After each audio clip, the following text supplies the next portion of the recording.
Lakini nichukue nafasi hii kuwakaribisha wale wote ambao wanaungana pamoja nami saa hii kokote kule unakonifuatilia. Asante kwa wale ambao wako pamoja nami online sasa hivi katika kurasa za kwetu za MTBC, na Mungu awabariki sana. Asante kwa ninyi ambao mmeungana kupitia katika video mbalimbali unazozisikiliza sasa hivi. Na najua ya kwamba siku hizi tatu za mwanzo kabisa wa mwaka wetu huu wa 2026 hazitakuwa za kawaida, bali zitakuwa ni siku ambazo Bwana ataenda kuonekana na kusema nasi kwa namna tofauti sana. Mungu akubariki sana. Andaa tu daftari lako, andaa kalamu yako, na Bwana akusemeshe utakapokuwa pamoja nami. Haleluya. Bwana Yesu asifiwe sana. Haleluya. Are you ready? Bwana asifiwe. Uko tayari? Mungu akubariki sana sana sana sana.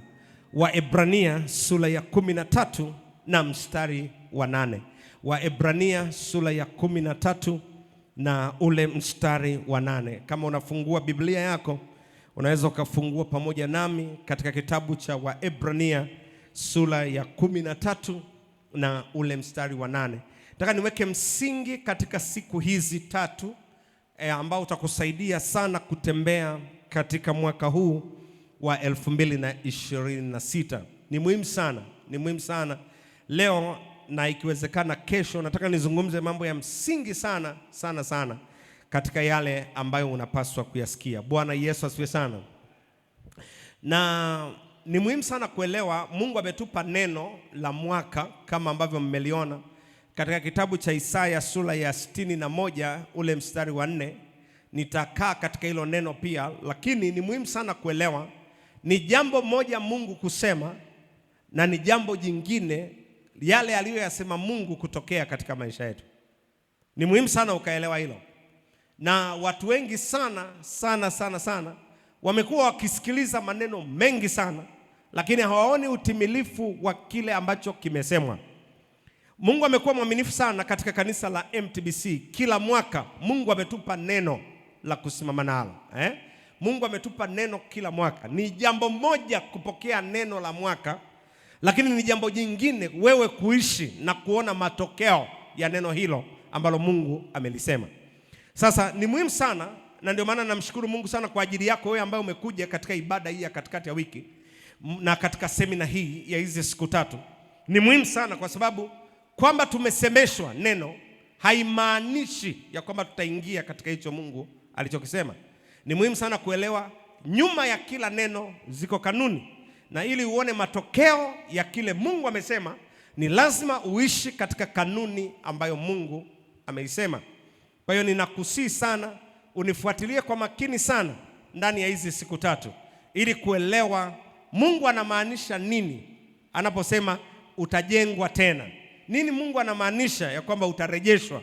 Nini Mungu anamaanisha anaposema utafanywa upya tena? Ni muhimu sana sana sana ukaelewa. Kitabu cha Waebrania sura ya 13 na mstari ule wa 8 anasema hivi: Yesu Kristo ni yeye yule jana, leo na hata milele. Sema pamoja nami, Yesu Kristo ni yeye yule jana, leo na hata milele. Kwa nini nimeamua kuanza na neno hili kwa mwaka huu? Kwa sababu Mungu bado anazungumza hata sasa. Mungu aliyekuwa anasema enzi za kina Musa, Mungu aliyesema enzi za kina Adamu, Mungu aliyesema enzi za kina Daudi, Mungu aliyesema enzi za kina Suleimani, Mungu aliyekuwa anafanya kazi enzi za Yesu Kristo, Mungu aliyefanya kazi enzi za mitume, ni Mungu yule yule anayetenda kazi pamoja nasi katika wakati huu. Bwana Yesu asifiwe sana. Hajabadilika. Bwana asifiwe. Kama alifanya kazi kwa kusema neno enzi za kina Musa, kama alifanya kazi kwa kusema neno enzi za Yesu Kristo, kama alifanya kazi kwa kusema neno enzi za mitume, ni Mungu huyo huyo anayefanya kazi kwa neno lile lile hata katika zama tulizo nazo sisi leo. Bwana Yesu asifiwe sana. Bwana asifiwe. Kwa hiyo ni muhimu sana ukaelewa jambo hili, na hapa ndipo watu wengi sana wanakosea na wanapotea. Wengi wangetamani kutabiliwa, kuambiwa maisha yao, lakini sikiliza, unapozungumza kutabiliwa ni level ya juu sana ya matumizi ya neno. Unaingia katika level ya juu ya neno. Unaingia mahali ambapo neno linakuwa limevuviwa kwa upya. Unaingia katika vuvio la neno. Lakini Mungu anasema hata sasa. Mgeukeje na kumwambie Mungu anasema hata sasa. Anasema Yesu Kristo ni yeye yule jana, leo na hata milele. Kwa hiyo kama alisema jana, ina maana anasema hata leo. Na kuna mifano mingi sana katika Biblia ambayo ilionyesha ya kwamba Mungu anaongea. Na hakuna mahali popote, wala hatuna ushahidi wowote mahali popote katika Biblia ya kwamba Mungu ameacha kuongea. Ngeukeje na kumwambie hakuna ushahidi ya kwamba Mungu ameacha kuongea. It is the same God. Mungu ni yule yule ambaye alikuwa akisema kule nyuma, ni Mungu huyo huyo ambaye anaendelea kusema hata sasa. Angalia kwa mfano, ni kuonyesha mifano michache katika Biblia ya kwamba Mungu alikuwa anaongea na Mungu anaongea hata sasa. Kitabu cha Kutoka sura ya 3 na mstari wa 14. Kutoka sura ya 3 na mstari ule wa 14 anasema hivi, Mungu akamwambia Musa, mimi niko ambaye niko. Kwa hiyo unaona kwamba Mungu anazungumza na Musa. Anamwambia nini? Anamwambia yeye yuko ambaye yuko. Ni ushahidi tosha ya kwamba Musa alitembea na Mungu. Musa alimuona Mungu katika maisha yake kwa sababu Mungu alikuwa akisema pamoja naye. Angalia kitabu cha Yoshua sura ya 1 na mstari wa 1. Yoshua 1:1 anasema maneno haya, ikawa baada ya kufa kwake Musa mtumishi wa Bwana, Bwana akamwambia Yoshua. Kwa hiyo unaona ya kwamba Mungu anazungumza na Yoshua. Baada ya kuwa amezungumza na Musa, Mungu anazungumza na Yoshua mwana wa Nuni mtumishi wa Musa. Kwa hiyo unaona kwamba Mungu bado anaendelea kuzungumza. Hebu mwambie jirani yako kwamba Mungu bado anaendelea kuzungumza. Angalia kitabu cha Waamuzi sura ya 6 na mstari wa 18. Waamuzi sura ya 6 na mstari wa 18. Baada ya kuwa amemalizana na Yoshua, wakainuka watu wengine waliokuwa wanaitwa waamuzi. Anasema hivi katika sura ya 6 na mstari wa 18 kama ushahidi tu, tafadhali usiondoke hapa hata nikujie nikatoe zawadi yangu na kuiweka mbele zako. Akasema nitakungoja hata utakaporudi. Kwa hiyo unaweza ukaona ya kwamba malaika aliyetumwa na kuongea katika maisha ya mtumishi wa Mungu alimsubiri. Kwa nini? Kwa sababu Mungu alikuwa ameleta neno la kusema pamoja naye. Baada ya waamuzi, Mungu akaongea na Samueli. Angalia katika kitabu cha Samueli wa kwanza sura ya 2 na mstari wa 1. Samueli wa kwanza sura ya 2 na mstari wa 1. Angalia pale anaposema, anasema naye Hana akaomba akasema, moyo wangu wamshangilia Bwana, pembe yangu imetukuka katika Bwana, kinywa changu kimepanuka juu ya adui zangu, kwa kuwa na ufurahia wokovu wake. Unaona ya kwamba anamtafuta Bwana, anautafuta uso wa Bwana. Na ukisoma sura ya 3, angalia pale Samueli wa kwanza sura ya 3 kuanzia mstari wa 1 pia. Angalia pale Samueli wa kwanza sura ya 3 na mstari wa 1 anasema, basi mtoto Samueli akamtumikia Bwana mbele ya Eli, na neno la Bwana lilikuwa adimu siku zile, hapakuwa na mafunuo dhahiri. Mungu alifika mahali akawa kama amenyamaza, lakini hakuacha kuongea. Ukisoma katika sura hii ya 3, anaanza na kuongea na Samueli. Anaanza kumwambia Samueli habari ya mambo ambayo Mungu anataka kuyafanya katika maisha yake. Bwana asifiwe sana. Kwa hiyo Mungu ni yule yule, kama aliongea kule nyuma, anaongea hata sasa. Mwambie jirani yako, Mungu ni yule yule, kama aliongea kule nyuma, anaongea hata sasa. Angalia katika kitabu cha Matendo ya Mitume sura ya 8 na mstari wa 26. Matendo ya Mitume 8:26. Unaweza kaniambia mchungaji, umetupa tu maandiko ya Agano la Kale, lakini nataka maandiko ya Agano Jipya. Anasema malaika wa Bwana akasema na Filipo. Kwa hiyo unaona ameleta neno la Bwana, anasema na mitume wa wakati ule, anamwambia ondoka hapo uende mpande wa kusini hata njia ile itelemkayo kutoka Yerusalemu kwenda Gaza, nayo ni jangwa. Kwa hiyo unaona malaika anatumwa na Mungu kuja kuongea na mtumishi wake Filipo. Oh, haleluya. Angalia sura ya 9 Matendo ya Mitume mstari wa 15. Angalia sura ya 9 na mstari wa 15. Mungu bado anaongea, Mungu bado anazungumza, lakini Bwana akamwambia, anamwambia nani? Anamwambia mtumishi wa Mungu aliyekuwa anatumwa aende kwa Paulo. Anamwambia hivi, akamwambia nenda tu, kwa maana huyu ni chombo kiteule changu. Anaambiwa, anamtuma Petro, anamwambia huyu ni chombo changu kiteule, alichukuae jina langu mbele ya mataifa na wafalme na wana wa Israeli. Kwa hiyo unaweza ukaona kwamba Mungu hajawahi kunyamaza kuongea, na hatuna ushahidi katika Biblia ya kwamba Mungu alinyamaza mahali popote kuongea. Bwana Yesu asiwe sana. Kwa hiyo Mungu bado anasema hata leo. Angalia katika kitabu cha Daniel sura ya 2 na mstari wa 21. Daniel sura ya 2 na mstari wa 21. Sasa kawaida ya Mungu ni kwamba Mungu huwa anaongea katika kila majira na katika kila nyakati. Kwa hiyo katika kila majira na katika kila nyakati Mungu huwa anaongea. Angalia katika kitabu cha Danieli sura ya 2 na mstari ule wa 21, anasema hivi, yeye Mungu hubadili majira na nyakati. Na kila wakati Mungu anapobadili majira na anapobadili nyakati, hawezi akabadili majira na nyakati asiwasemeshe watumishi wake. Kwa hiyo ukiona ya kwamba kuna majira yamebadilika na kuna nyakati zimebadilika, ni lazima Mungu aseme na watu wake katika majira haya. Mtu anaweza akasema mwaka jana tulikuwa na the year of occupying. Haisema, aliposema endelea kufanya biashara hata nitakapofanyaje? Hata nitakapokuja.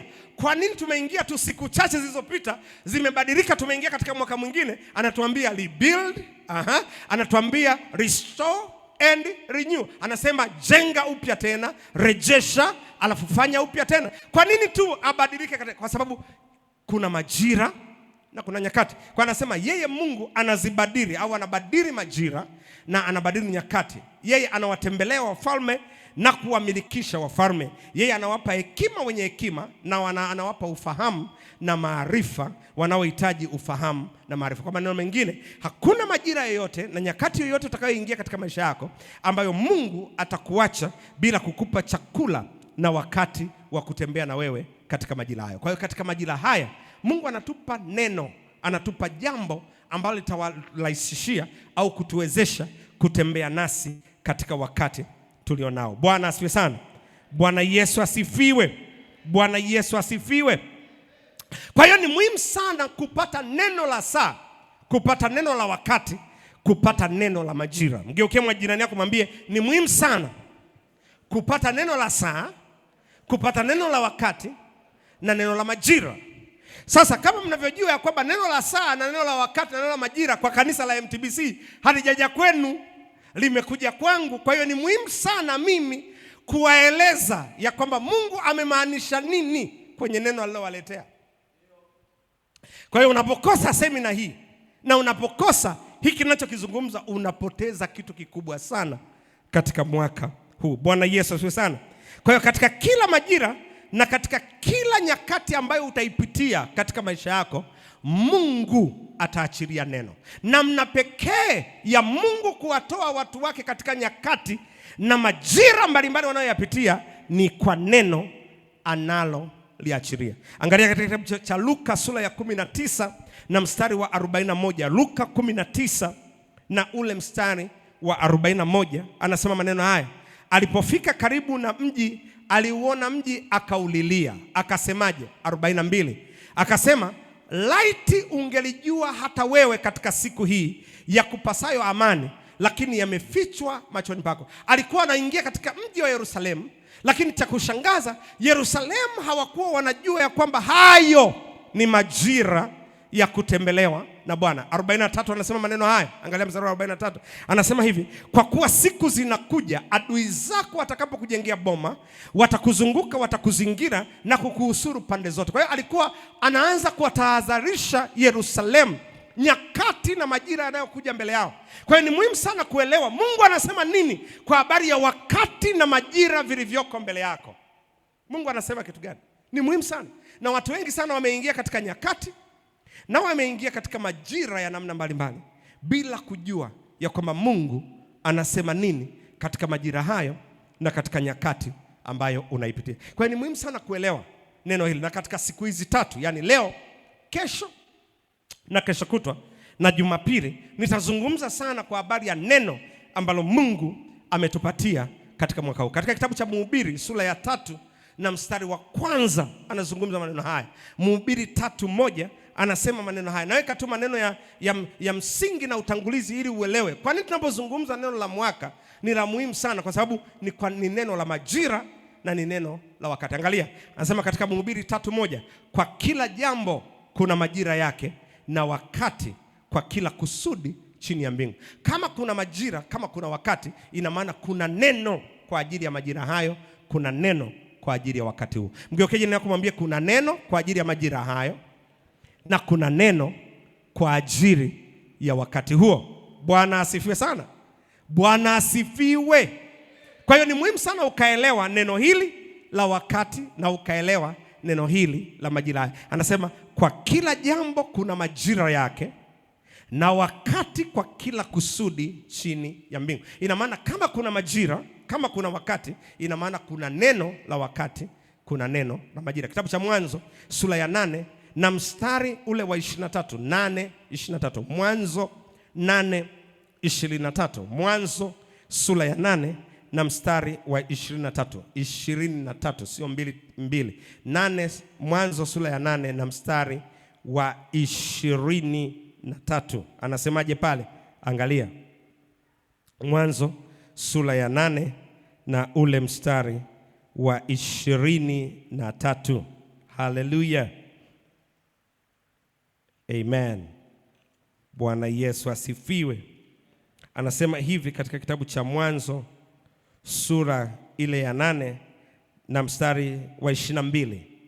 Anasema hivi, Mwanzo 8:22. Mwanzo 8:22. Anasema muda nchi idumupo, majira ya kupanda na majira ya mavuno, wakati wa baridi na wakati wa hari, wakati wa kaskazi na wakati wa kusi, mchana na usiku havitakoma. Kwa hiyo Mungu alikuwa anazungumzia kuna majira. Hebu mwambie jina lako, kuna majira.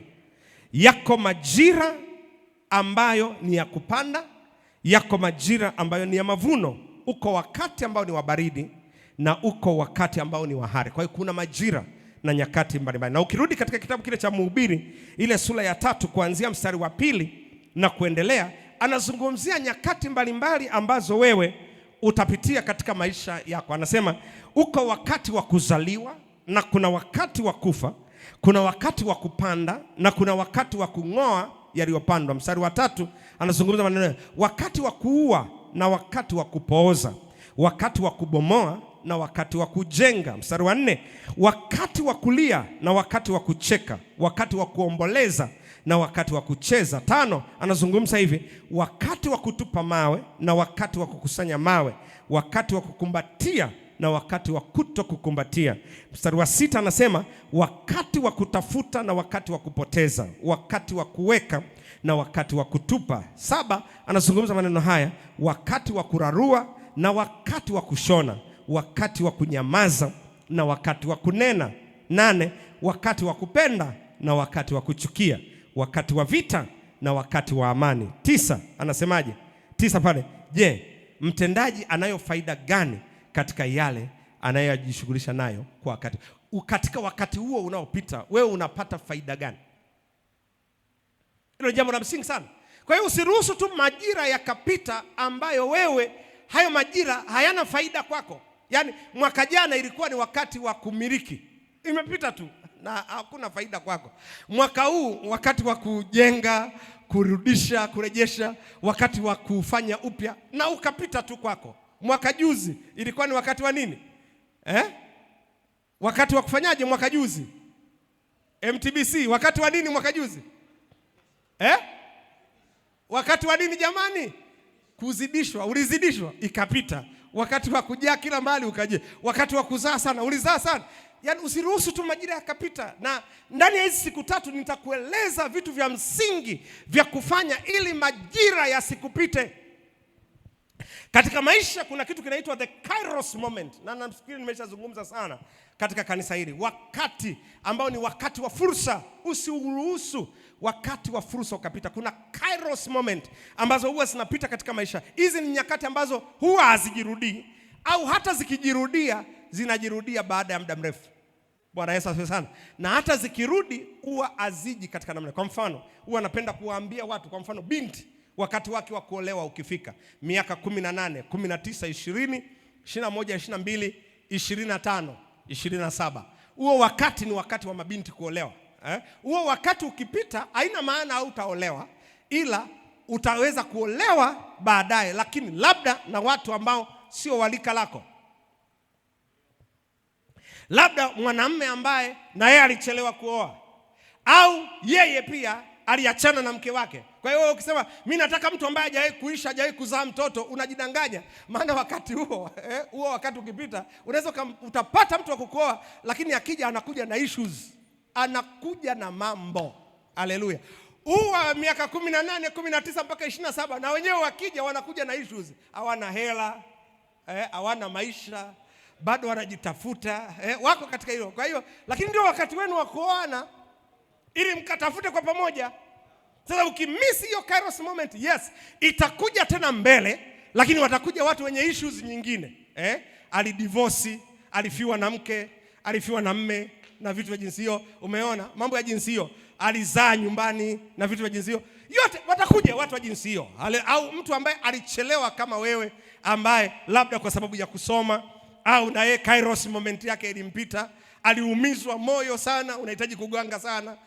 Kwa hivi ni vitu ambavyo viko katika maisha, viko vitu vya jinsi hiyo. Bwana, na ukiumisi huo, ni kweli utakuja tena majira mengine. Kwa hiyo kila wakati maisha yamejaa mfululizo wa vitu ambavyo vinaweza vikajitokeza katika wakati huo. Bwana asifiwe sana.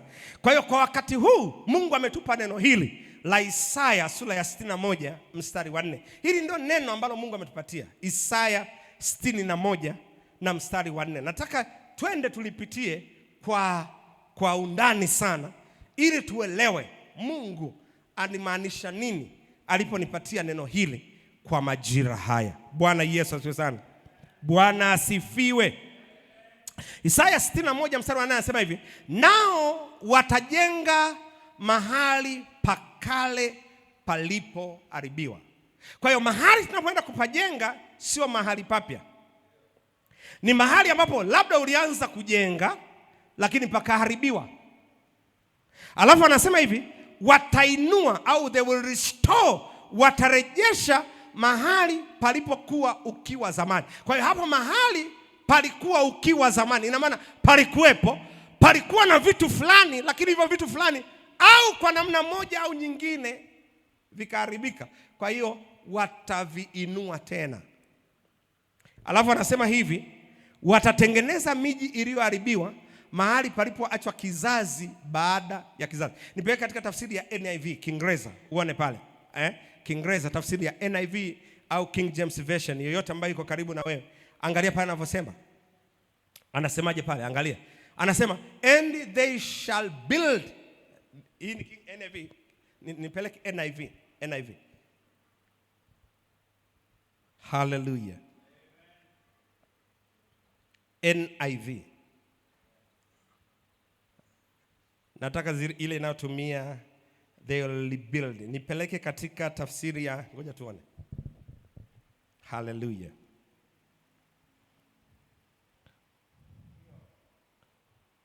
Yes. Wewe ulikuwa unasoma NIV, hii ni ya UK. Haya. Anasema they will rebuild the ancient ruins and restore the places long devastated. They will renew. Umeona?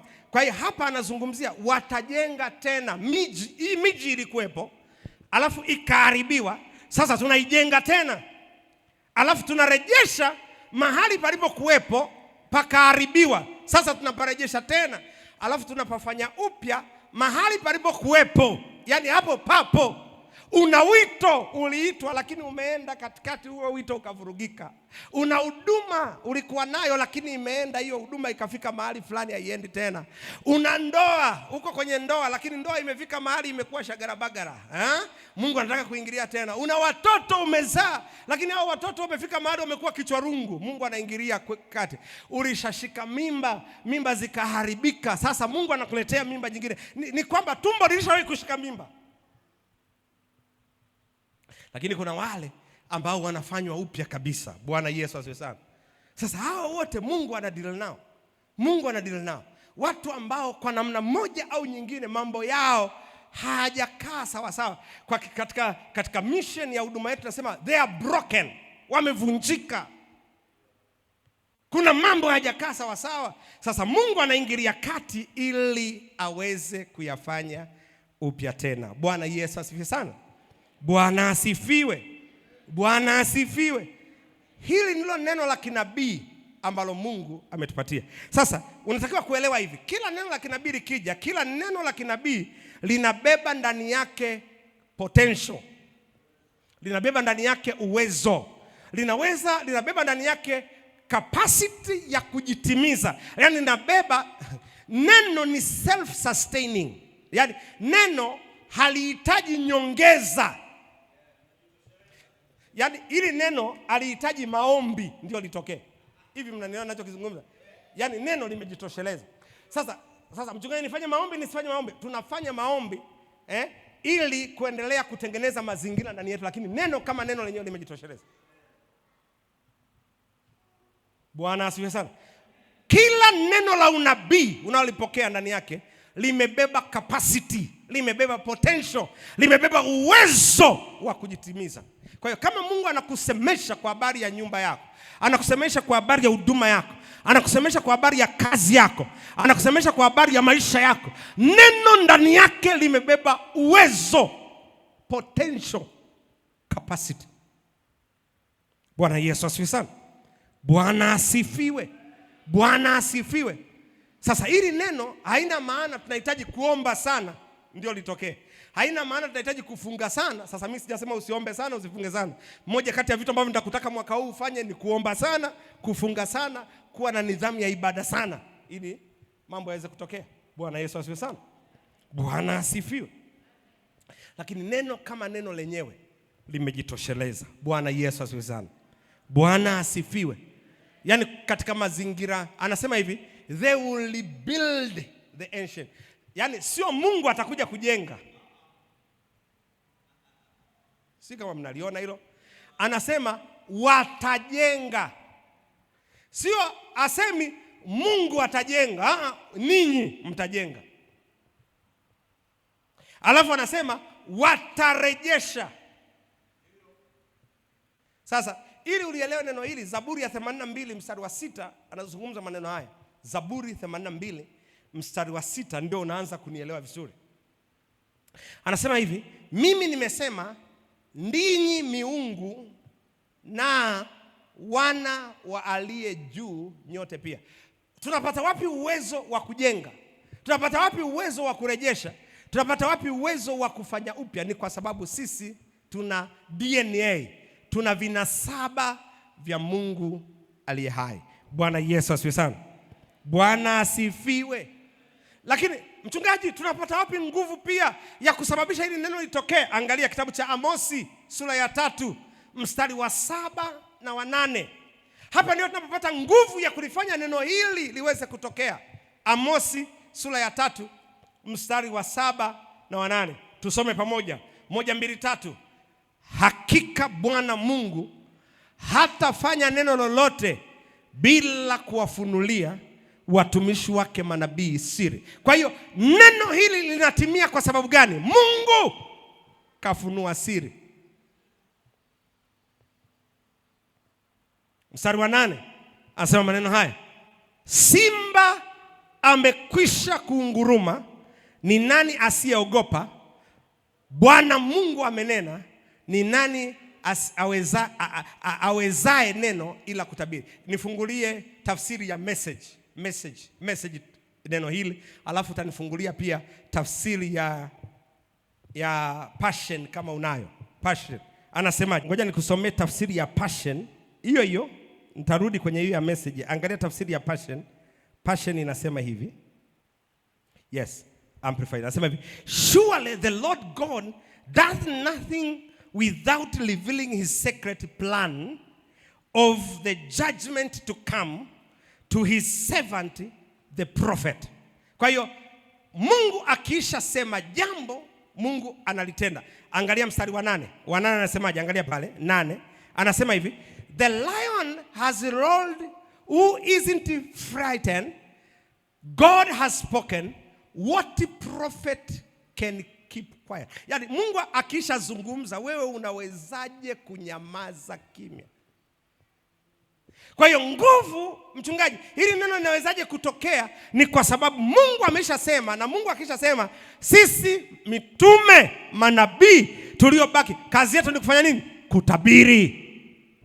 Tunasema, sehemu nyingine Biblia inasema, kwa kuwa Bwana amesema, hata sisi twathubutu kusema. Mungu amesema ataijenga tena. Anajenga nini? Anajenga ndoa yangu. Mungu anajenga nini? Anajenga maisha yangu. Mungu anajenga nini? Anajenga huduma yangu. Mungu anajenga nini? Anajenga kazi yangu. Mungu anajenga nini? Anajenga maisha yangu. Kwa kuwa Mungu amesema, hata mimi nathubutu kusema. Bwana asifiwe sana. Haiwezekani kutokea kama Mungu hajasema. Geukeje na kumwambie, haiwezekani kutokea kama Mungu hajasema. Lakini mwambie lakini. Sema tena ukimaanisha, mwambie lakini. Na hapa ndio shida ilipo. Mungu kasema, lakini ili itokee inakutaka wewe useme. Na ndio maana mara nyingi wanasema hivi, kila kinywa kilichofungwa ni hatima iliyofungwa. Every closed mouth is a closed destiny. Ukiona maisha fulani mtu amefunga na azungumzi, amefunga hatima ya kwake. Bwana asifiwe sana. Kwa hiyo haiwezekani kutokea isipokuwa Bwana amesema. Lakini unatakiwa kuelewa, Mungu anaweza akasema na isitokee. Kwa nini? Kwa sababu wewe umeshindwa kusema kama Mungu anavyosema. Kwa hiyo kuna sababu ambazo zinaweza zikasababisha alichokisema Mungu kisitokee. Na hichi ndicho ambacho kwa miaka ambayo nimekaa katika utumishi nimekiona kikitokea. Mara nyingi Mungu anasema kwenye maisha ya watu, lakini bado haitokei. Kwa nini? Sababu ya kwanza, watu hawasemi kile Mungu alichosema. Namba 2, watu hawaamini kile Mungu alichokisema. Lazima uwe tayari kusema kile Mungu alichosema, na lazima uwe tayari kuamini kile Mungu alichokisema. Narudia, ili kiweze kutokea, lazima uwe tayari kusema kama Mungu alivyosema. Mchungaji, na hiyo ndio nini? Imani. Imani ni nini? Imani ni kusema kama Mungu anavyosema. Mungu anasema nini kwa habari ya maisha yako? Unajua mchungaji, mimi nimezaliwa katika familia, unajua baba alituacha, alitutelekeza tukiwa watoto wadogo. Kwa hiyo Mungu, mimi nimekuwa tu, na ndio maana sijafanikiwa sana kama watoto wengine, kwa sababu walikuwa na baba wawili. Si kweli. Unajua mchungaji, mimi nilizalishwa tu nyumbani, kwa hiyo maisha yangu yamekuwa hivi yalivyo kwa sababu nilikuwa na mtoto pekee. Si kweli. Unajua mchungaji, mimi niliolewa alafu mume wangu akaniacha katika ndoa yangu, kwa hiyo maisha yangu yamekuwa hivyo. Si kweli. Unajua mchungaji, mimi nimefungua kanisa na kanisa langu liko kijijini, sio kama wewe liloko mjini. Si kweli. Sio kweli. Unashindwa, unafeli katika maisha yako, si kwa sababu Mungu hajasema. Unafeli katika maisha yako si kwamba you are disadvantaged, yani kwamba uko katika mazingira ambayo yanakupa hasara. Unafeli katika maisha yako, moja, kwa sababu umeshindwa kusema kama Mungu anavyosema. Namba 2, umeshindwa kuamini. Umeshindwa kuamini. Sababu kubwa sana kwa nini haitokei, most people they don't believe. Wengi hawaamini. Bwana asifiwe. Bwana asifiwe. Kitabu cha Waebrania sura ya 4 na mstari wa 2 anasema maneno haya. Angalia, na hii ndio sababu kubwa kwa nini neno hili mwaka huu linaweza lisitokee na kutimia kwa wengi. Kwa nini? Na ninakuhakikishia tutamaliza mwaka huu. Noeli, unanisikiliza hapa? Tutamaliza mwaka huu na kuna watu neno hili halitawahi kutokea katika maisha yao. Sababu ni hii hapa. 1, 2, 3 tusome. Maana ni kweli sisi nasi tumehubiriwa habari njema vile vile kama wao, lakini neno lile lilosikiwa halikuwafaa hao. Kwa nini? Kwa sababu halikuchanganyika na imani ndani yao waliosikia. Neno hili unapolisikia unaamini limechanganyika na imani ndani yako.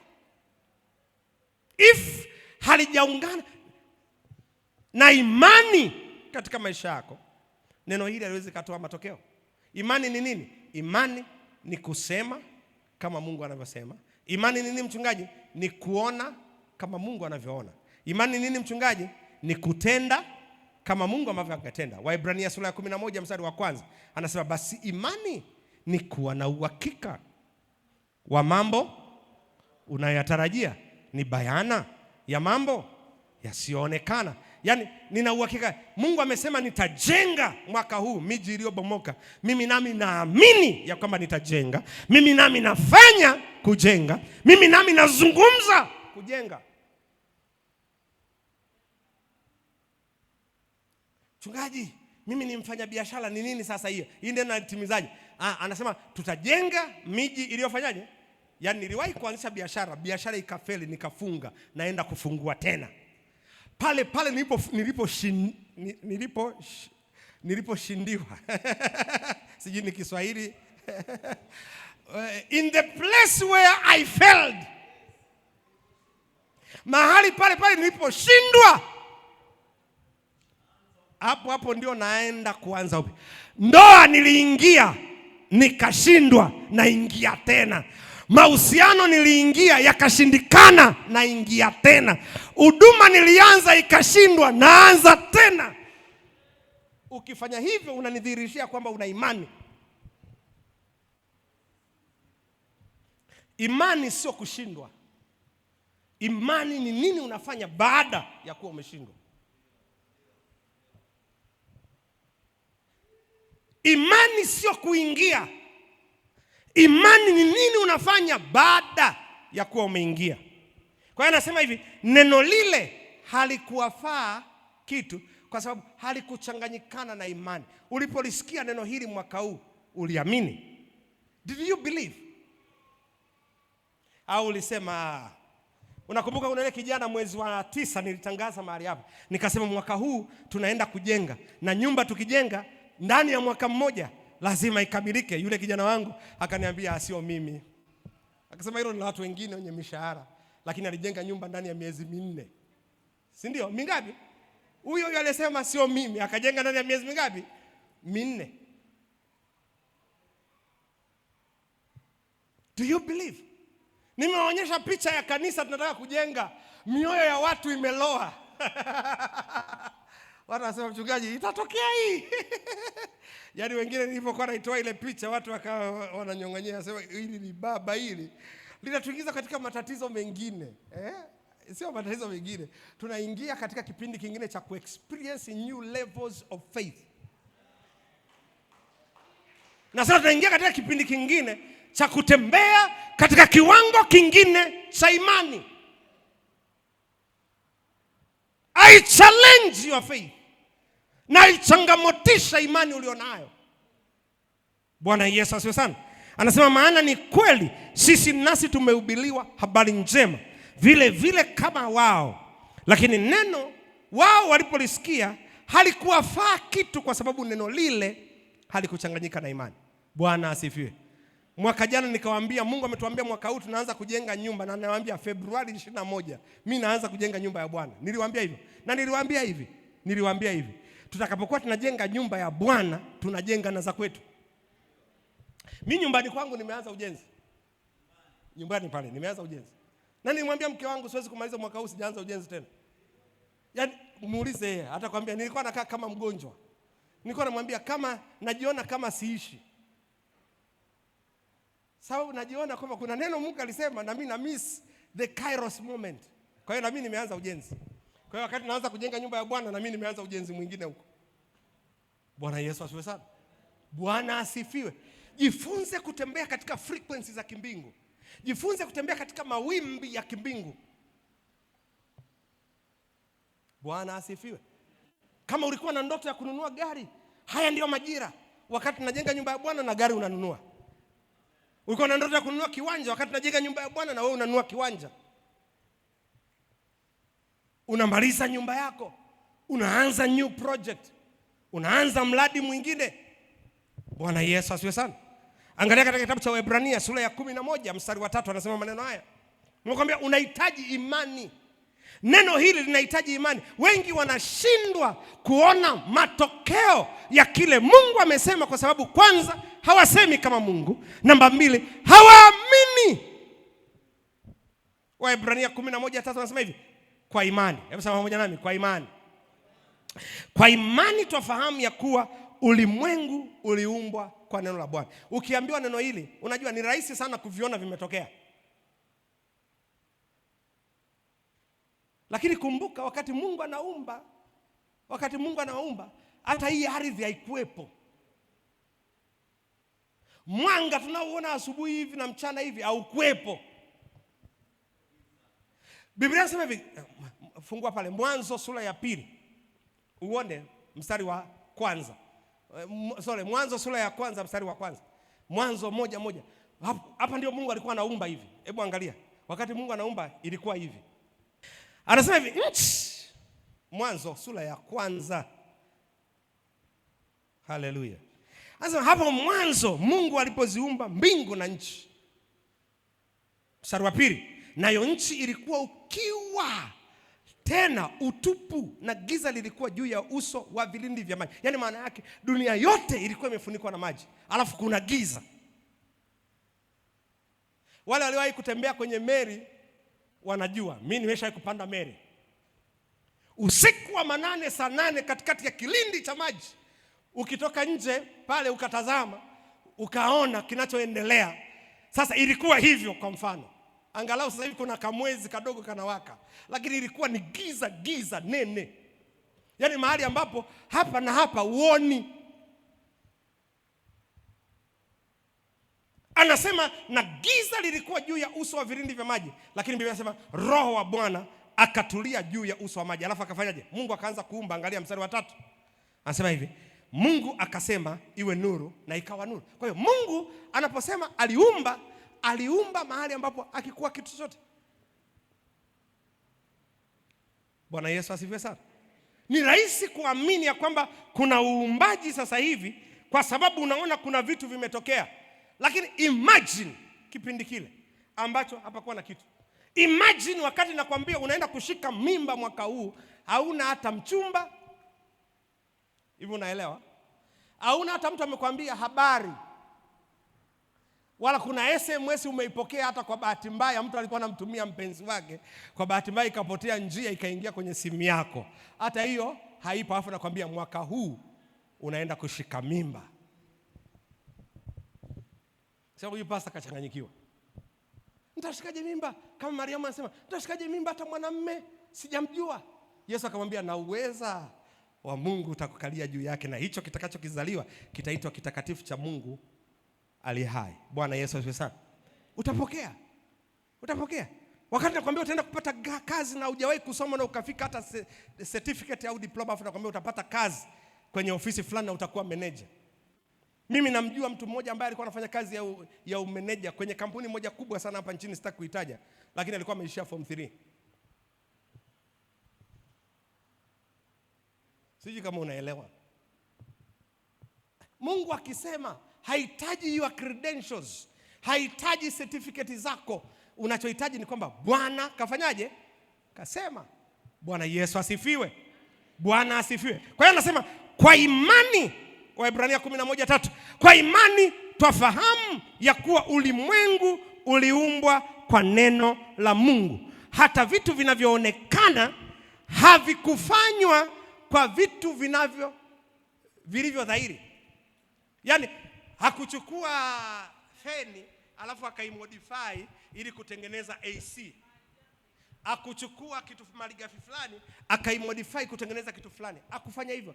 Yaani palikuwa hakuna kitu. Malighafi na zenyewe ndio alizisema ziwepo. Niambia mchungaji, haya unaoniambia mbona ni kama vile yanaonekana haiwezekani? Usiingize akili yako. 1 kujumlisha 1, akili yako inakwambia ni 2, lakini 1 kujumlisha 1 kwa Mungu inaweza ikawa 5. Au 1 kujumlisha 1 ikawa 0. Yote ni sawa. Na hesabu za kimungu ndio hizo, 1 kujumlisha 1 ni 1. Mwanamume atawaacha baba yake na mama yake, ataambatana na mke wake, na hao wawili watakuwa mwili mmoja. Kwa hiyo kwa Mungu 1 kujumlisha 1 ni darasani, 1 kujumlisha 1 ni Bwana Yesu asifiwe. Na kuna mwingine anakuambia 1 kujumlisha 1 ni 11. Bwana Yesu asifiwe. Bwana asifiwe.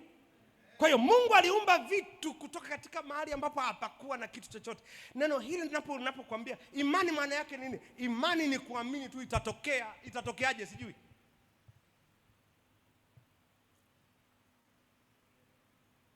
Bwana Yesu asifiwe. Unajua mchungaji, mwaka huu nataka kununua gari, lakini unajua nitajitahidi kudunduliza na ikibidi nitaiba mpaka fungu la 10 nitadunduliza halafu ndio niagize gari. Huyo sio Mungu. Huyo sio? Mwambie nako huyo sio Mungu. Nenda kafunge akaunti zako zote. Leta hela kanisani tunapoanza ujenzi huu. Halafu mwisho wa siku gari likija utaniambia ni Mungu. Uwezi ukafanya hivyo kwa sababu huamini. Juzi nimeingia hapa, ni jana sijui, nimefika hapa kanisani nikakuta kuna kijana mmoja ananisubiri mpaka anatetemeka. Aliponiona akasema haleluya, Mungu asante, asante. Nimeingia tu hapo nilikuwa namshusha Dorcas hapa. Akasema Mungu asante. Akaniambia pasa, naomba niingie kwenye gari lako. Nikamwambia karibu, ingia Akasema baba, afadhali nimekuona. Lile neno la Jumapili nilolisikia waacha kabisa. Limesema na mimi nimeenda kuvunja vibubu vyangu vyote. Hii hapa hela nimeleta kwa ajili ya ujenzi wa kanisa. Nimevunja vibubu vyote.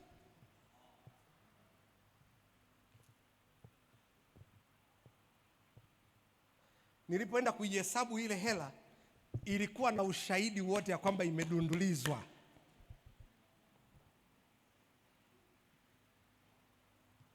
Mtu kasikia tu ujenzi wa nyumba ya Bwana, kasikia ushuhuda wa baba yangu Pastor Carlos juzi, anasema mtu alifunga akaunti yake yote, alikomba akaunti yake, na yeye akaenda kuvunja vibubu.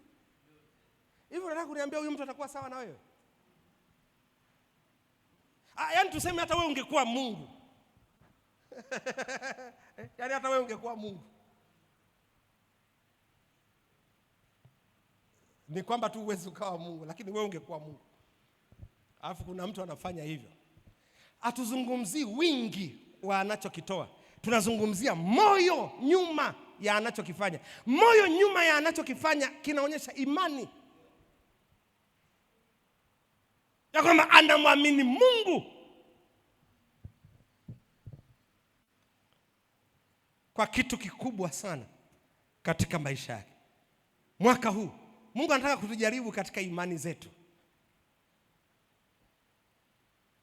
Malaki sura ya 3 mstari wa 8 na wa 9 anasema mkanijaribu kwa namna hii muone kama sitawafungulia madirisha ya mbinguni. Mungu he is calling us to faith.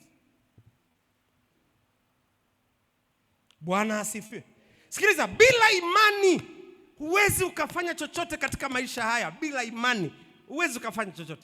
Angalia Waebrania 11 mstari wa 4, anazungumza maneno haya. Waebrania 11:4. Bila imani uwezi, na kuhakikishia uwezi ukafanya chochote. Anasema kwa imani Habili alimtolea Mungu. Kwa hiyo ili kutoa, kwa mfano, unahitaji imani. Uumbaji mstari wa 3 tumeona ulihitaji imani. Kushinda vita tumeona mara nyingi Daudi anamwambia Goliati, wewe unanijia kwa fumo na kwa mkuki, mimi nakujia kwa jina la Bwana Mungu wa majeshi ambaye umelitukana. Alienda kwa imani.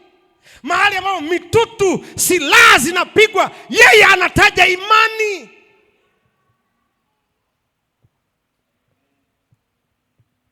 Zaburi nafikia ya 20 kuanzia mstari wa 7 mpaka ule wa 9 anasema wengine wanataja magari, wengine wanataja farasi walizonazo, lakini sisi tunataja jina la Bwana Mungu wa majeshi. Zaburi ya 60 mstari wa 12 anasema kwa msaada wa Mungu tutatenda makuu. Unachohitaji ni uwezo ukasema kwa msaada wa Mungu kama una imani. Bwana Yesu asifiwe. Kwa hiyo mambo hayatokei si kwa sababu Mungu hajasema.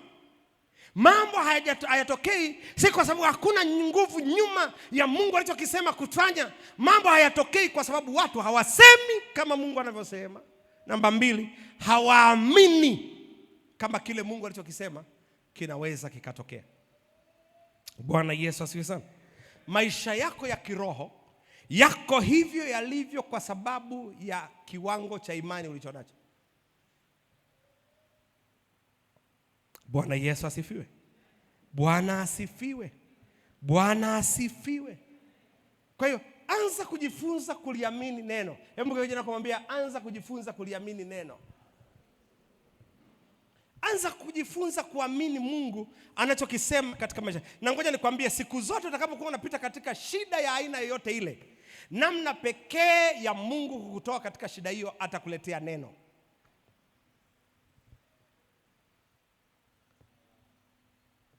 Na ndio maana wengine walikuwa wanasema hivi, ngoja niombe, halafu unategemea Pastor Dickson akija ananiambia sasa ndio toka fanya. Sikiliza, Mungu unapoomba, cha kwanza kabla hajafanya kingine chochote atalituma neno. Zaburi ya 107 mstari wa 20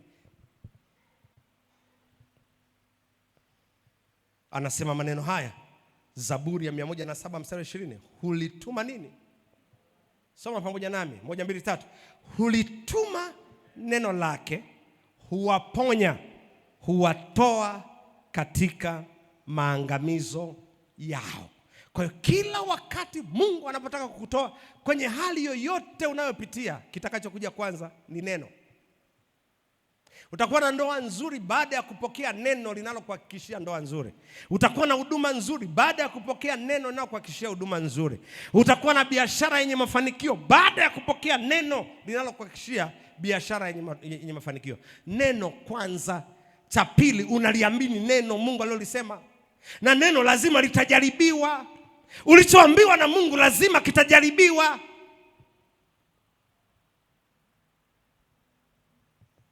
Bwana asifiwe.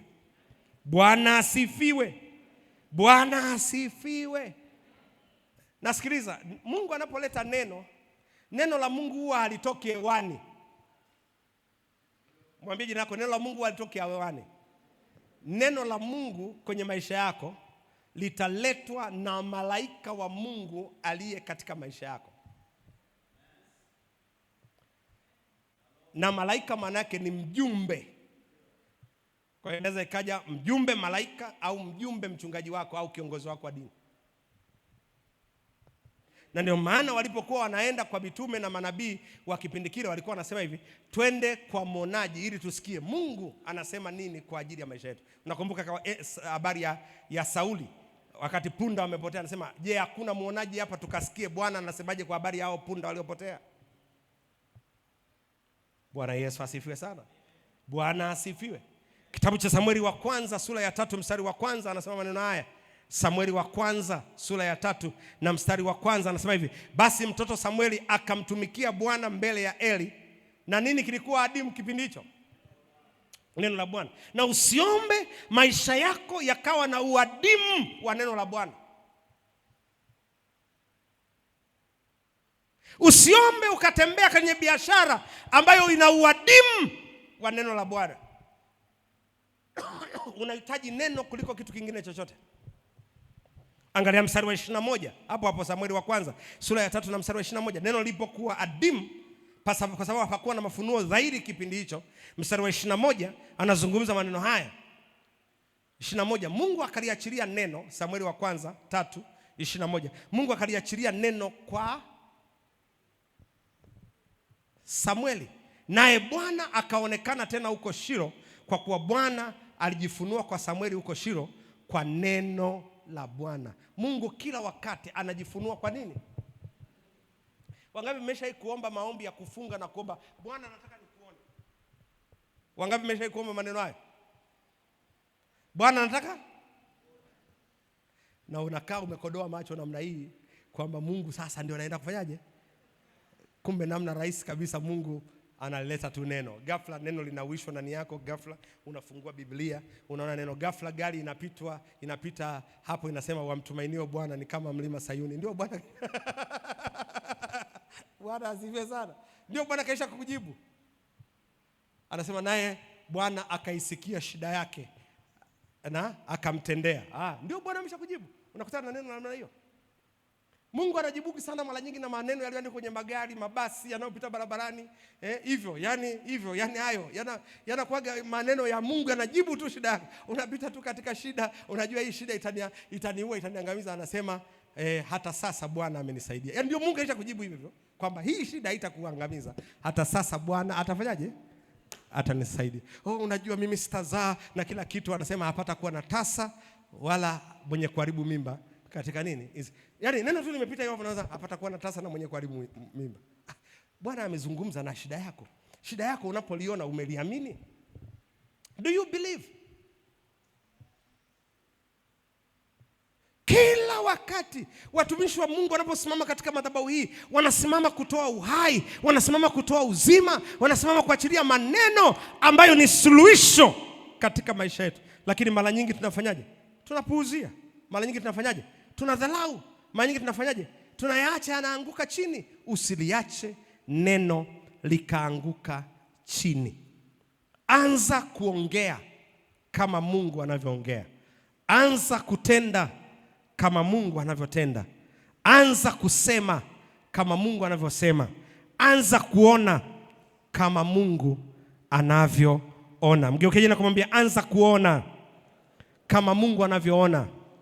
Anza kutenda kama Mungu anavyotenda. Bwana Yesu asifiwe sana. Nisome maandiko mawili ya mwisho kwa sababu ya muda wetu kwa leo. Kitabu cha Isaya sura ya 48. Tusome kuanzia mstari wa 3 na kuendelea pale. Angalia. Isaya 48 mstari wa 3, alafu tuangalie pale anasemaje? Anasema hivi: mimi nimehubiri mambo ya kale tangu zamani, naam yaliyotoka katika kinywa changu nikayadhihirisha. Kwa hiyo chochote kinachotoka katika kinywa cha Bwana Mungu atakidhihirisha. Sema pamoja nami, sema Bwana Yesu, neno hili nililolisikia mwaka huu utalidhihirisha. Sema ukiamini, sema Bwana Yesu, neno hili nililolipokea mwaka huu utalidhihirisha. Anasema mimi nimehubiri mambo ya kale tangu zamani, naam yaliyotoka katika kinywa changu nimeyadhihirisha, naliyatenda kwa ghafla. Sema Bwana Yesu, mwaka huu utatenda kwa ghafla. Sema ukimaanisha utatenda kwa ghafla na mambo yatatokea ghafla. Sema ninapokea upako wa ghafla. Sema ukiamini ninapokea upako wa ghafla. Sema ninaamini ninapokea upako wa ghafla katika jina la Yesu. Bwana Yesu asifiwe. Angalia mstari wa 4 anasemaje? 4 anasema hivi: kwa sababu nalijua ya kuwa wewe umkaidi na shingo yako ni shingo ya chuma na kipaji cha uso wako ni shaba. Basi nimekuonyesha tangu zamani, kabla hajatukia nalikuonyesha, usije ukasema sanamu yangu imeatenda hayo. Maana kuna watu wanasubiri akitokea sema hela zangu, degree yangu, biashara yangu, connection yangu, maneno yangu mazuri niliyozungumza mwaka huu, ile siku ile nimeimba pale na kuhudumu nikacheza nikarukaruka ndio imetenda haya. Wapi wewe? Asema sanamu yako isije ikasema nimeatenda haya. Bwana ndio kayafanya. Na ndio maana tunasema kwa msaada wa Bwana tutatenda mambo makuu. Anasema sanamu yangu ya kuchonga na sanamu yangu ya kuyeyusha imeamuru haya. Hayajatokea kwa sababu ya fabrication yoyote ya mikono yako. Mstari wa 6 anasema maneno haya. Angalia 6 pale. Anasema umesikia haya, tazama haya yote, nanyi je hamtayahubiri? Nimekuonyesha mambo mapya tangu wakati huu, na mambo yaliyofichwa usiyojua. Mungu anaenda kufanya mambo mapya usiyojua. Mstari wa 7 anasema maneno haya: yameumbwa sasa wala sitokea zamani, na kabla ya siku hii ya leo hukusikia habari yake, usije ukasema tazama naliyajua. Mungu anaenda kuwapa new ideas. Nasema tena, Mungu anaenda kuwapa new ideas. Mungu anaenda kutokeza biashara mpya. Ukuwa umewahi kwamba kujua kwamba wewe ni mfanya biashara, alafu ghafla wazo la kibiashara ambayo ukuwa kulijua linatokea, unaanza kufanya biashara inakupa matokeo hukuwahi kulijua. 8 anasema maneno haya. Naam, hukusikia, naam hukujua, naam tokea zamani sikio lako halikuzibuka, maana nalijua ya kuwa wewe watenda kwa hila nyingi, nawe umeitwa mkosaji tangu kuzaliwa kwako. 9 anasema maneno haya. Kwa ajili ya jina langu nitaahirisha hasira yangu, na kwa ajili yako nitajizuia, ili nisifiwe wala nisikukatilie mbali. Kwa hiyo Mungu atafanya si kwa sababu yako, yaani si kwa sababu ya utakatifu wako, si kwa sababu ya mambo yako mazuri unayofanya. Mungu ndiye anafanya. Mungu anafanya tu ili yeye aweze kutukuzwa. 10 anasema maneno haya. 10 anasema, tazama nimekusafisha, lakini si kama fedha, nimekuchagua katika tanuru ya mateso. Anakusaidia katikati ya mateso na shida uliyopata. Anasema kwa ajili ya nafsi yangu nitatenda haya. Je, litiwe unajisi jina langu, wala sitampa mwingine utukufu wangu. Kwa hiyo Mungu anakufanyia haya si kwa sababu anataka utukufu na mtu mwingine. 12 anasema, nisikilize mimi Yakobo na Israel niliyekuita, mimi ni wa kwanza na mimi ni wa. Nenda kasome hiyo sura yote, utaona ya kwamba Mungu anayafanya haya aliyotuambia atafanya si kwa sababu kuna kitu chochote umefanya. Kwa hiyo yoyote utakayojisikia kufanya kwa mwaka huu, fanya kwa sababu Mungu ameshasema atafanya, hata kama hautafanya. Bwana Yesu asifiwe sana. Angalia katika Timotheo wa kwanza sura ya kwanza na mstari wa 18. Timotheo wa kwanza sura ya kwanza na mstari wa 18. Anasema maneno haya, mwanangu Timotheo, na kukabidhi agizo hili liwe akiba kwa ajili ya maneno ya unabii yaliyotangulia juu yako, ili katika hayo uvipige vita vilivyo vizuri. Sasa mchungaji, mimi nimesikia kwamba Mungu atafanya hata nisipofanya, kwa hiyo ni relax. Hapana, vipige vita vilivyo nini? Vipige vita vilivyo vizuri. Moja kati ya vitu tunapaswa kufanya sana katika kipindi hiki, viko vitu vingi sana, lakini moja kati ya vitu tunatakiwa kufanya katika kipindi hiki ni kuvipiga vita vilivyo vizuri. Bwana asiwe sana. Na hivyo vita vilivyo vizuri vinatokea, jangalia kitabu cha Luka sura ya 16 mstari wa 16. Luka 16:16. Luka 16:16 anasema hivi, Torati na manabii vilikuwapo mpaka Yohana, lakini tangu wakati huo habari njema ya ufalme wa Mungu utangazwa, na kila mtu anajiingiza kwa nguvu. Kwa hiyo unavipiga vita vizuri kwa kulazimika kujiingiza kwa nguvu. Unajiingiza kwa nguvu wapi? Mathayo 17:20. Angalia pale Mathayo 17:20. 17:20. Najiingiza kwa nguvu. Mchungaji, nini maana ya kujiingiza kwa nguvu? Yesu akawaambia, kwa sababu ya upungufu wa imani yenu. Kwa hiyo cha kwanza unachokihitaji namna ya kuvipiga vita hivyo vyema, ongeza kiwango chako cha imani. Hebu jirani yako mwambie, ongeza kiwango chako cha imani. Mwambie kuna vitu unapaswa kufanya ili uonekane unajiingiza kwa nguvu kumiliki kile Mungu anataka uingize. Cha kwanza, ongeza kiwango chako cha imani. Mungu hahitaji imani kidogo. Narudia, mwambie jirani yako, Mungu hahitaji imani kidogo, ila Mungu anahitaji imani inayoweza kukua, imani inayoweza kuongezeka. Watu wanasema, ukiwa na imani kidogo kama punje ya haradali. Mungu hajawahi kuhitaji imani kidogo, ila anahitaji imani inayoweza kuongezeka, imani inaweza kuja. Kwa hiyo cha kwanza, shughulikia eneo lako la imani. Mchungaji, nitajuaje kwamba siamini? Nikupe namna ya kujua kwamba uamini. Hofu. Chochote kinachokutia hofu katika hilo eneo uamini. Mchungaji, umri unaenda, unajua mimi umri unavyoenda sitaolewa. Uamini kama utaolewa. Unajua mchungaji, nimeambiwa mirija yote imefunga, kwa hiyo siwezi kutunga mtoto, mimba na kila kitu. Uamini kama tumbo lako linaweza kushika mtoto. Ukishaona una hofu, ni dalili tosha ya kwamba una imani.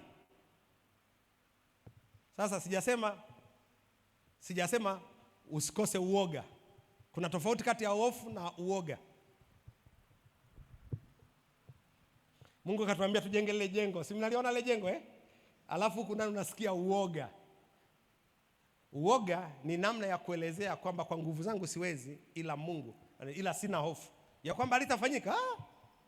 Kufanyika litafanyika. Litafanyikaje sijui.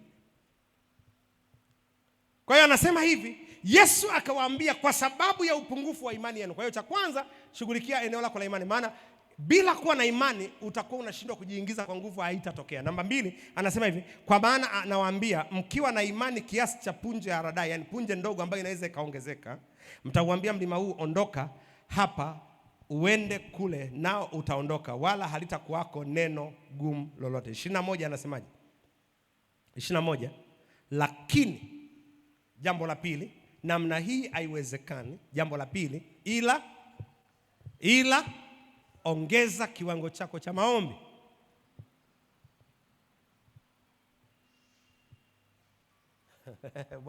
Kwa hiyo cha kwanza ni imani.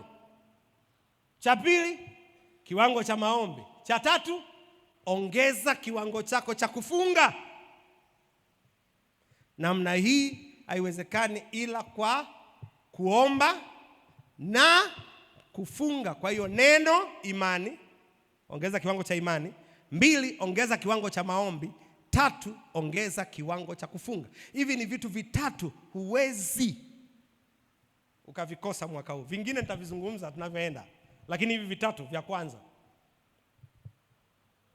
Cha 4 ni kile ambacho baba yetu alitufundisha juzi. Ongeza kiwango chako cha kumpenda Mungu.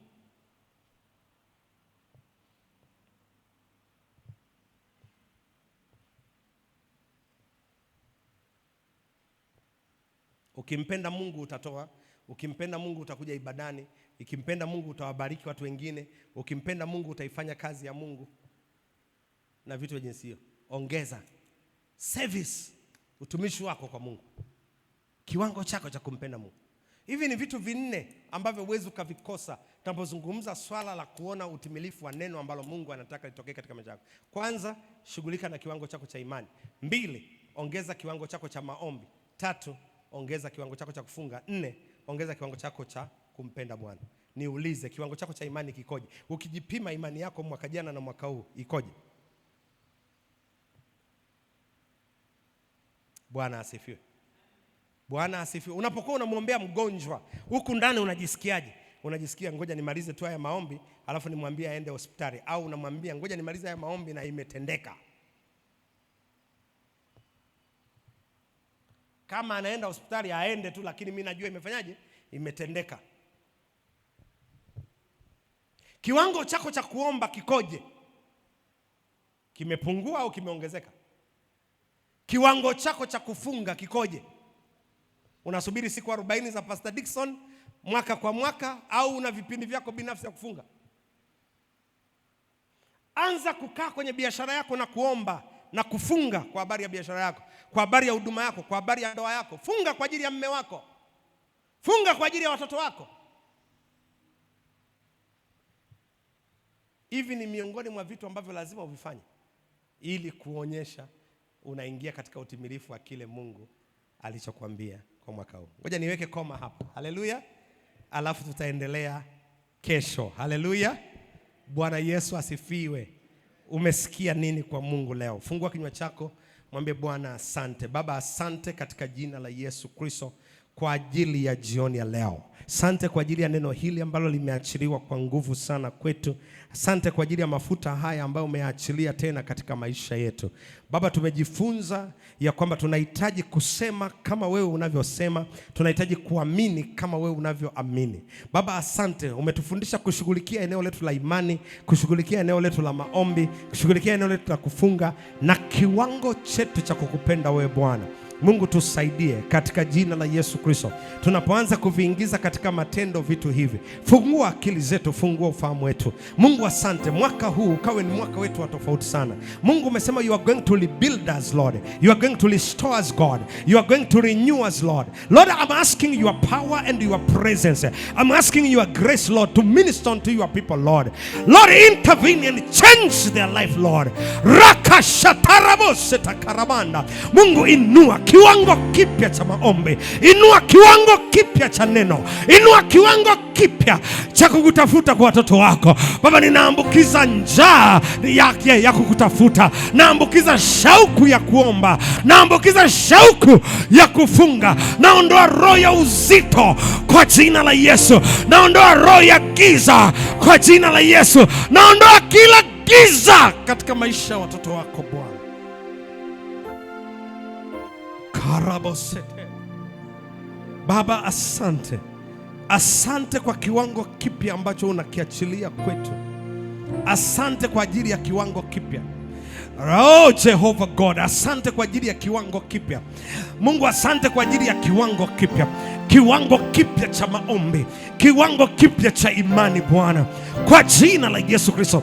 Baba, tunahitaji imani ya kuiambia milima iliyoko mbele yetu ya kwamba mlima ng'oka katika jina la Yesu, ya kwamba mlima ondoka. Tunahitaji kiwango cha imani cha kusemesha, cha kuisemesha shida ambayo ninaipitia. Kiwango cha imani Bwana cha kusemesha matatizo ambayo ninayapitia. Kiwango cha imani Bwana cha kusemesha ugonjwa ulioko katika maisha yangu. Chilia kiwango cha imani.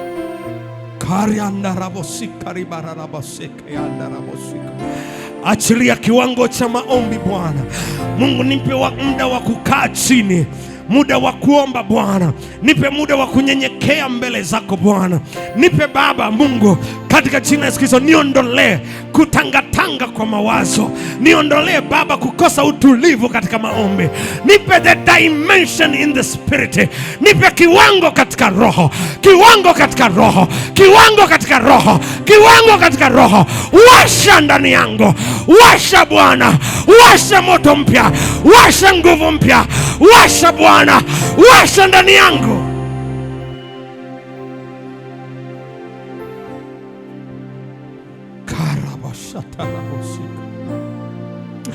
Oh, kiwango cha kufunga Mungu. Fungua macho yangu Bwana, fungua uwezo wangu wa ndani. Lord, speak unto me. Lord, unlock my antennas. Fungua Baba antena zangu katika ulimwengu wa roho. Niwezeshe kunasa mawimbi ya kimbingo. Ninase mawimbi ya kimbingo. Ninase mawimbi ya kimbingo. Reka shatarabosaka. Washa moto ndani yangu, washa moto ndani yangu, washa Bwana, washa kiwango kipya.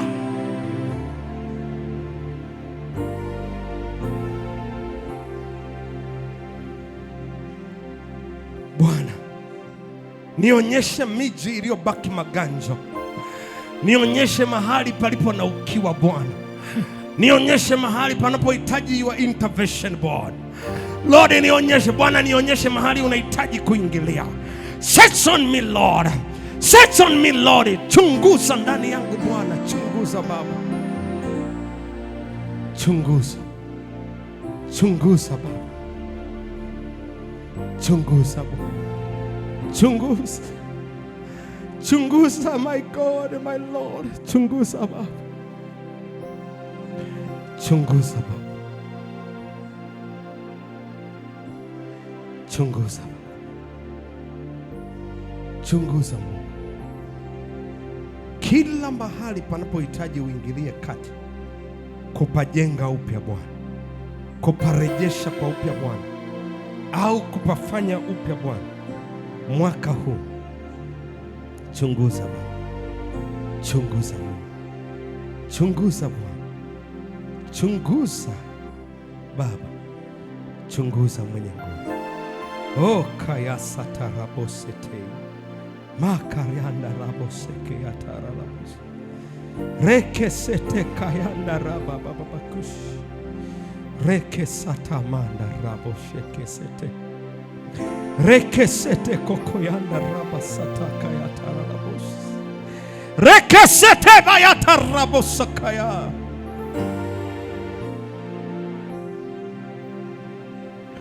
Sante. Asante Baba, katika jina la Yesu. Baba, asante. Thank you Jesus. Shika tu sadaka yako tuweze kumtolea Mungu tena jioni ya leo. Kamata sadaka yako mkononi mwako. Na wale ambao mnatufuatilia kwa njia ya mtandao au kwa njia ya redio au unatazama katika televisheni yako, unaweza ukatumia wa digital platform katika akaunti yetu ya CRDB, lakini pia katika akaunti yetu ya Yas.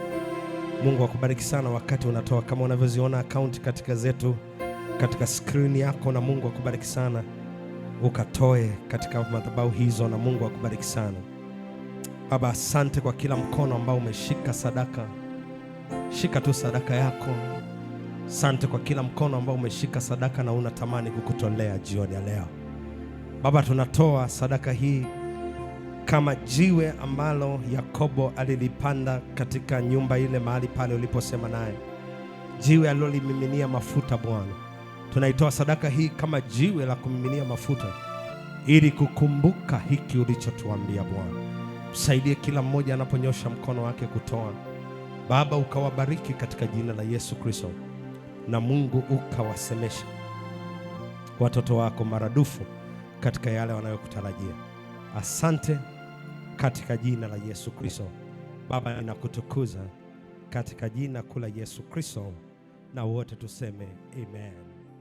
Karibu, njoo mtolee Bwana sadaka.